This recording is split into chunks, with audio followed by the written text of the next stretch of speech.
Bonjour à tous et à toutes.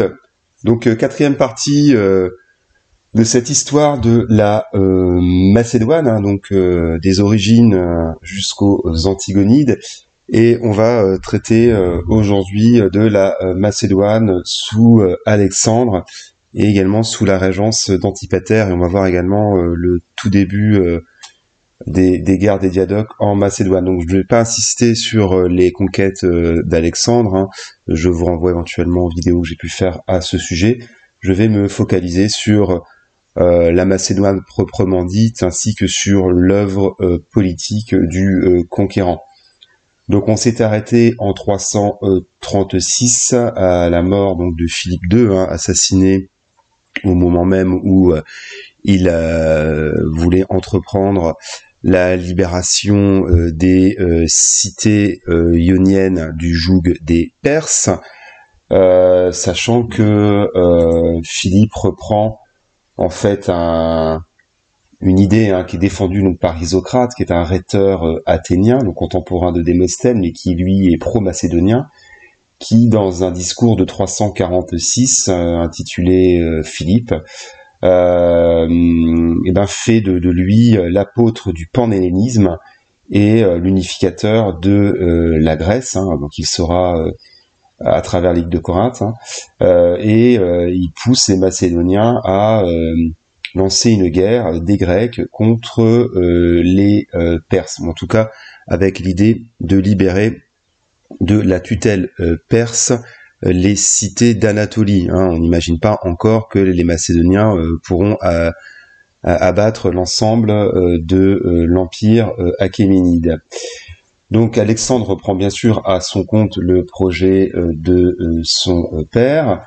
Alors bon, il est confronté immédiatement à des difficultés sur sa frontière septentrionale, avec des incursions donc des Tribales et des Illyriens, donc qui profitent de la mort de Philippe pour menacer la Macédoine. Donc là aussi, je vais faire très court, mais enfin voilà, il va défaire les Tribales et les Illyriens, notamment la tribu des Dardaniens, qui avait fait tant de mal aux Macédoniens précédemment. Et dans le même contexte, à la même époque, révolte également des cités grecques emmenées par Thèbes, sachant qu'Athènes et Sparte ont un petit peu lâché les Thébains, donc ils se sont retrouvés tout seuls face à la Macédoine.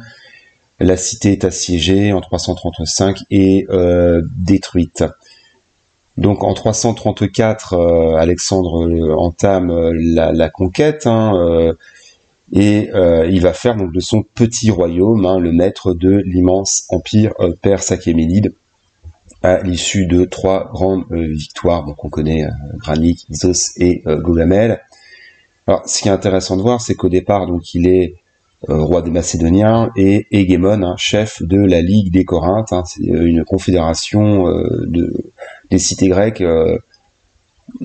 excepté notablement Sparte. Et donc après la victoire donc de Gaugamel en 331, Alexandre prend la suite de Darius comme souverain de l'empire perse. On reviendra là-dessus. Et il est ensuite fait pharaon d'Égypte par les prêtres égyptiens, hein, en 330. Donc il va ensuite mener la conquête des hautes satrapies et mener campagne en Inde contre notamment le roi du Pendjab, Poros. Et en 326, son armée refuse d'avancer plus loin sur les rives de l'Iphaz, un affluent de l'Indus. Donc difficile retour vers la Babylonie, et à la fin de son règne, il a pour projet de mener une campagne contre l'Arabie. Et il meurt à Babylone, donc en juin 323, sans avoir pu consolider son immense empire. Donc voilà, je fais très très court évidemment sur l'aspect conquête. Donc Alexandre a fondé une vingtaine de cités, hein, dont la majorité porte le nom d'Alexandrie, et il a permis l'extension de l'hellénisme jusqu'aux confins de l'Asie, tout en prônant la fusion des élites irano-macédoniennes.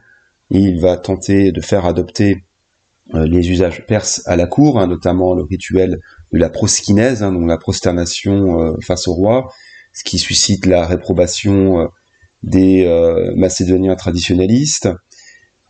Et on verra d'ailleurs qu'il y a, on va dire, deux camps hein, parmi les officiers de haut rang. Hein. Donc on a plutôt ceux qui sont favorables aux réformes et on pourra dire à l'adoption des mœurs perses. Hein. C'est plutôt du côté des Phaistions et de Mène notamment, et puis des conservateurs plutôt du côté de Cratère. Je parle là que des grands officiers. À voir d'ailleurs qu'Alexandre va tailler sur mesure, on va dire, une fonction pour son favori Héphaïstion, donc c'est la charge de Chiliarque, qui est l'équivalent donc du vizir achéménide, hein, ce qui montre une évolution de la royauté traditionnelle macédonienne vers le modèle perse. Alors, ce qui est intéressant de voir, c'est quand même que il y a eu de nombreuses séditions et voire des mutineries parmi les soldats macédoniens au fil de la conquête, hein, notamment celle qu'on a citée en 326 sur l'Iphase, où l'armée refuse d'avancer plus loin.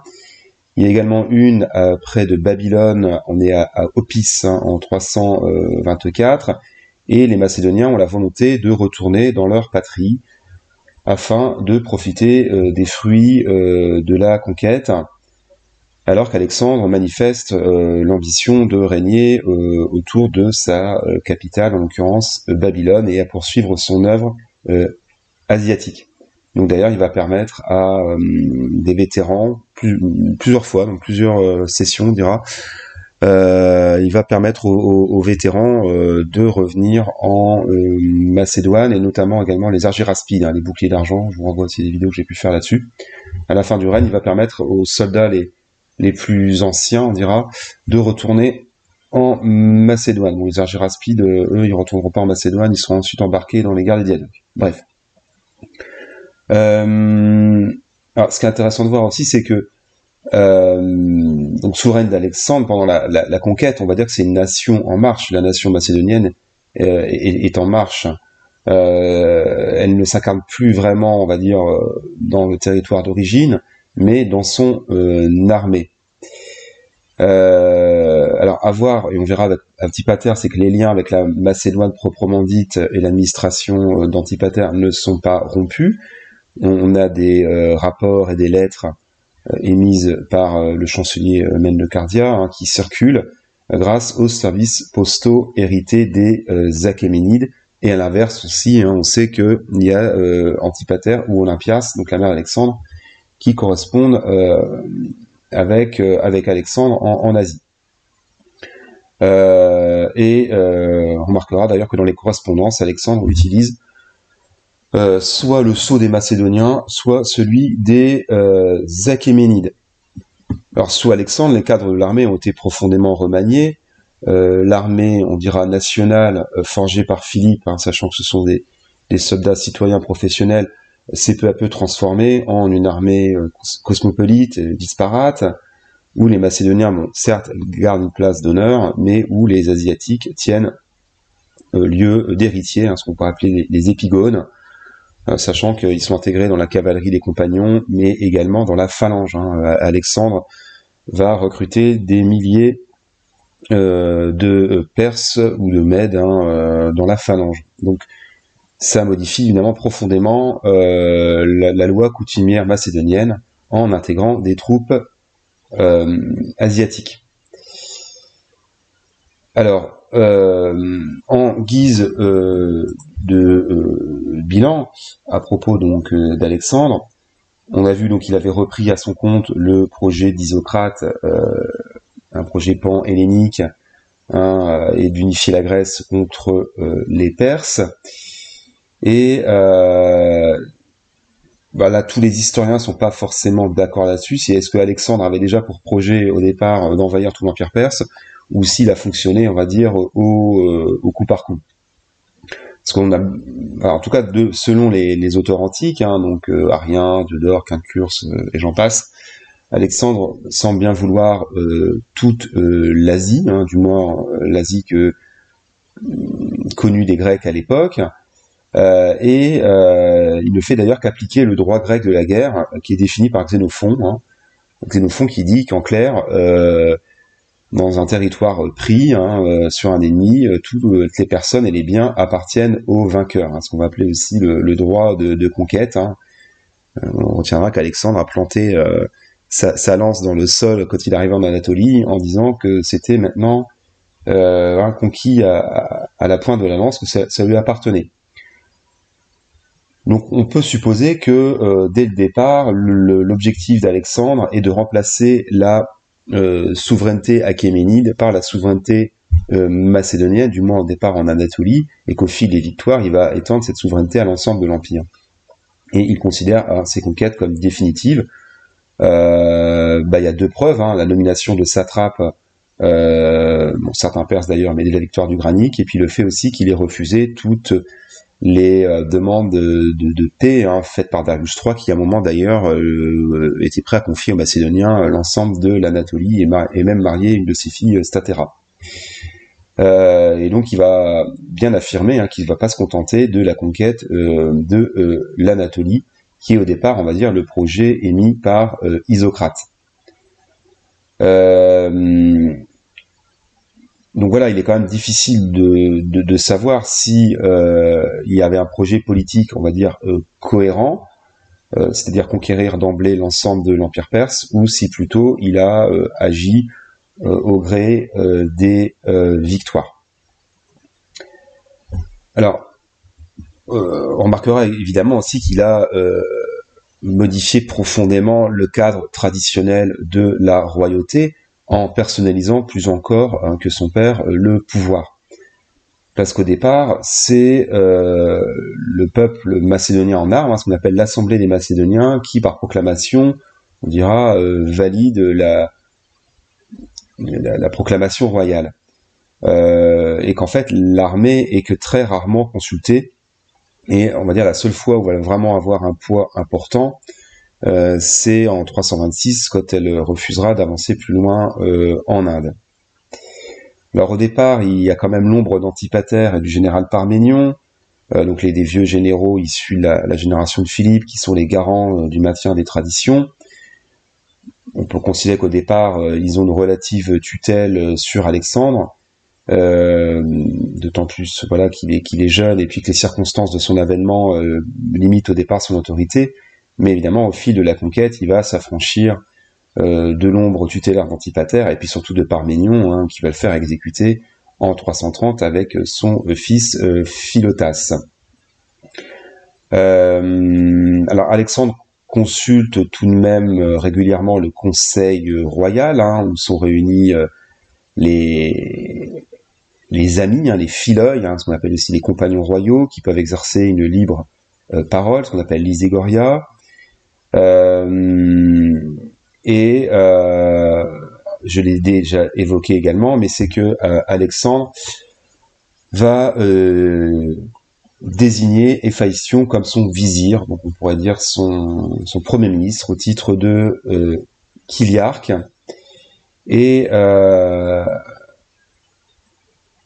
finalement, donc pour terminer sur Alexandre, parce que j'évoquerai tout de suite après Antipater, cette politique impériale vis-à-vis, donc on dira, de l'Empire perse, fait dire à certains historiens, donc à Pierre Briand, un éminent spécialiste des Achéménides, qu'Alexandre en fait est le dernier des Achéménides. Il est le dernier des rois perses de la dynastie achéménide. Il se place dans les pas de Darius III. Bon, d'ailleurs, il va de manière symbolique épouser l'une de ses filles, ainsi qu'une fille d'Artaxerxès III d'ailleurs aussi, faut pas l'oublier.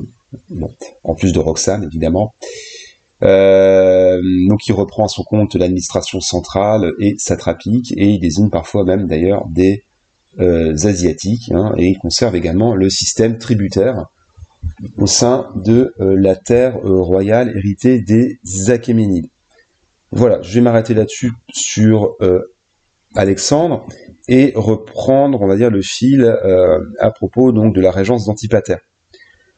Donc Alexandre confie à un général, donc Antipater, un officier expérimenté, la régence du royaume au titre officiel de stratège d'Europe. Et il semble avoir hérité de pouvoirs étendus ainsi que d'une armée importante, parce que au départ de la conquête, Alexandre va laisser des troupes, de nombreuses troupes en Macédoine, hein.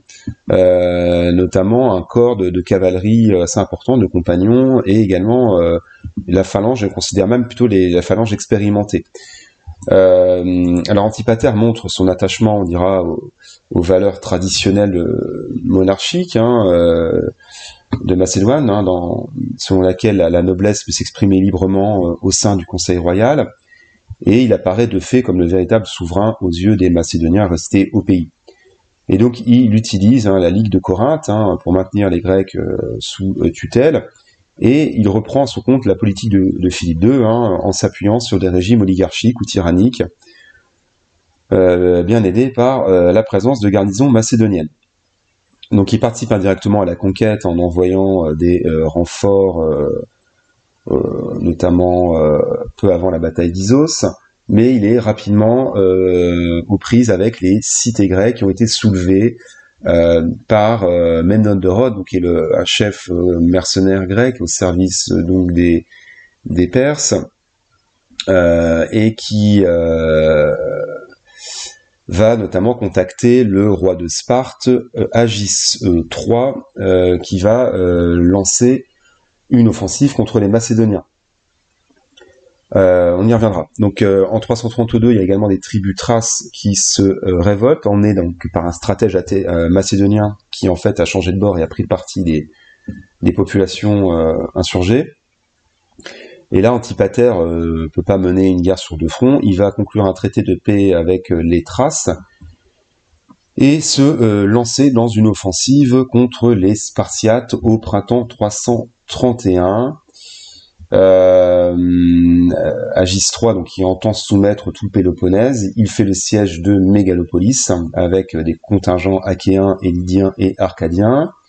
Alors Antipater va recruter une immense armée grâce à une partie du trésor de Suse, et il va, on notera tout de même, constituer une force de 40 000 hommes, hein, et en face, les Spartiates et leurs alliés sont 22 000 en tout.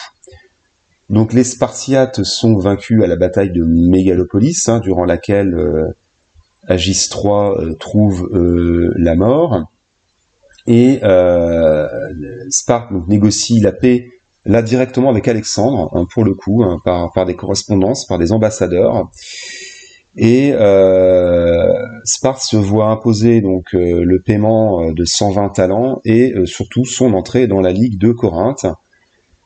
Et donc là, la Grèce va vraiment, on va dire, être soumise à l'autorité d'Antipater, hein, jusqu'en 322. Donc, au fil de la conquête, Antipater est de plus en plus réticent envers la politique, on dira, orientalisante d'Alexandre.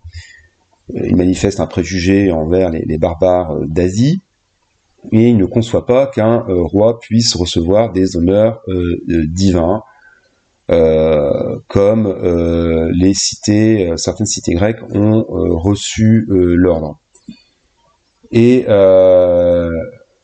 d'ailleurs, Alexandre commence à se méfier un petit peu d'Antipater, et il lui écrit qu'il compte, enfin en tout cas qu'Antipater doit punir ceux qui auraient pu susciter les protestations de Callisthène, hein, donc le neveu d'Aristote qui a terminé emprisonné et qui est mort en détention. Callisthène qui s'était opposé notamment au rituel perse et à la prosternation royale. Sachant que Olympias tire un petit peu les ficelles parce que elle envoie à son fils plusieurs lettres qui dénoncent la supposée déloyauté du régent, qui n'admet d'ailleurs pas aussi que le roi tente de s'immiscer dans les affaires intérieures des cités, parce qu'il y a eu un décret qui a été pris à la fin de son règne, un décret important, en fait, où Alexandre va ordonner aux cités le retour des bannis, hein, tous ceux qui ont été exilés ou bannis pour des raisons politiques.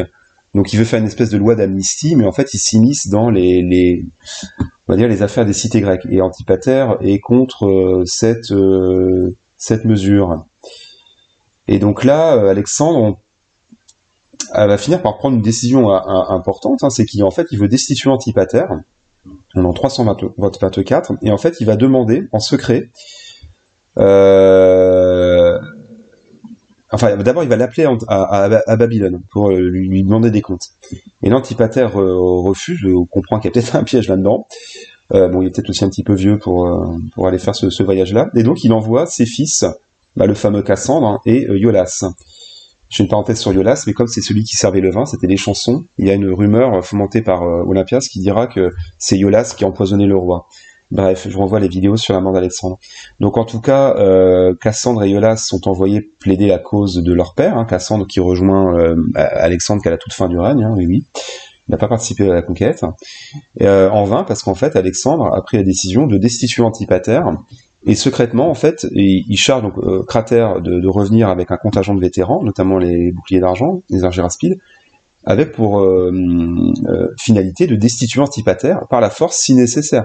Donc faut être clair là-dessus, mais il voulait remplacer Antipater par un fidèle, Cratère, bon, qui sera ensuite évidemment tué dans des batailles contre Mène de Cardia, donc il ne sera jamais stratège d'Europe. On va évoquer donc là rapidement, pour terminer, la guerre Lamiaque, hein, Lamia comme une cité de Thessalie, parce que évidemment la mort d'Alexandre en 323 va rabattre les cartes. Alors déjà, c'est une aubaine pour Antipater qui se voit confirmé par les accords de Babylone dans ses fonctions de stratège d'Europe, mais c'est à ce moment-là que une coalition de Grecs tente de se rebeller contre la tutelle des Macédoniens. C'est le chant du cygne de l'indépendance des Athéniens qui se soulève une dernière fois, emmené par Hypéride. Et les Athéniens forment une alliance avec les Étoliens, les Thessaliens, les Locriens et les Phocidiens. Et ils peuvent également payer un fort contingent de mercenaires avec le trésor Priarpal, hein, qui était le trésorier d'Alexandre qui a fui Athènes, et une partie de son argent a été détournée par Démosthène d'ailleurs, je pense, et aussi par Athènes.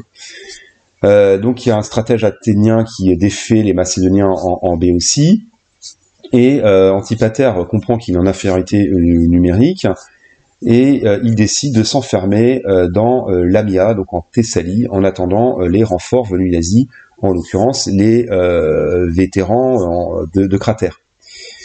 Et il envoie d'ailleurs une ambassade auprès de Léonatos, qui est un ancien garde du corps d'Alexandre, un ancien somatophylaque, qui doit en fait mener campagne en Cappadoce au profit de Mène de Cardia. Et donc Léonatos, qui a des ambitions assez importantes, hein, il est de haut rang. Il pense même à un moment pouvoir épouser avec Cléopâtre la sœur d'Alexandre. En tout cas, Léonatos détourne l'armée qui devait envahir la Cappadoce pour passer en Europe pour aider Antipater. Alors Lysimaque avait été aussi appelé à l'aide, hein, mais il est occupé à soumettre les tribus de Thrace. Alors, à voir aussi que la flotte athénienne qui possédait, on va dire, la maîtrise des mers est mise à mal par l'arrivée d'une puissante escadre phénicienne et chypriote. Et il y a un amiral macédonien, donc c'est Clétos, qui défait la flotte athénienne dans l'Hellespont, ce qui permet la traversée des troupes à Léonatos. Sauf que lui, il trouve la mort au pied des remparts de Lamia. Et c'est comme ça que Cléopâtre se retrouve veuve, et que d'ailleurs Perdiccas, le régent de l'Empire, voudra l'épouser. Et printemps 322, nouvelle défaite navale athénienne au large d'Amorgos, et on considère que cette grave défaite marque définitivement la fin de la puissance navale athénienne, car dans le même temps, il faut voir aussi qu'il y a l'arrivée des renforts de Cratère, hein, à la tête d'une puissante armée, hein, 50 000 fantassins et 5 000 cavaliers, hein, vétérans des conquêtes.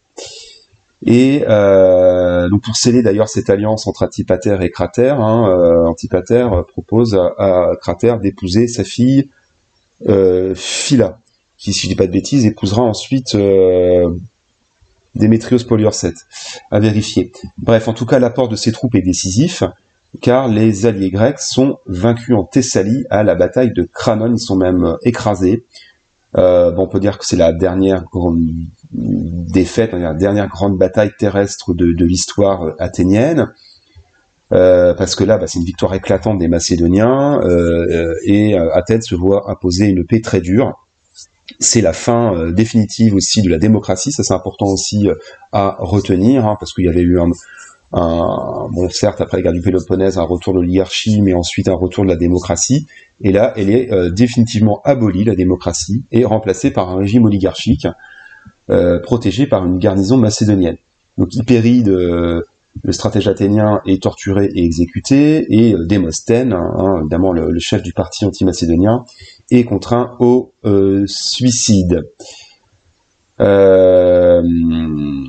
Antipater et Cratère comptent ensuite envahir l'Étolie, hein, mais il y a Antigone le Borgne qui arrive avec de mauvaises nouvelles, dans le sens que Perdiccas aurait des ambitions royales, et ça les incite à changer de projet et à se lancer contre Perdiccas, sachant que Cratère trouvera la mort, contremène donc un des généraux de Perdiccas. Je vais m'arrêter là-dessus parce qu'ensuite on va évoquer les guerres des Diadoques, enfin ce que je ne vais pas faire d'ailleurs. Je vous renvoie aux vidéos que j'ai pu faire sur la succession de l'empire d'Alexandre, puisque les prochaines vidéos, on parlera des dynasties, donc certes éphémères, en tout cas des Antipatrides, et ensuite la dynastie des Antigonides. Voilà, j'espère que ça vous a intéressé, et je vous dis à bientôt.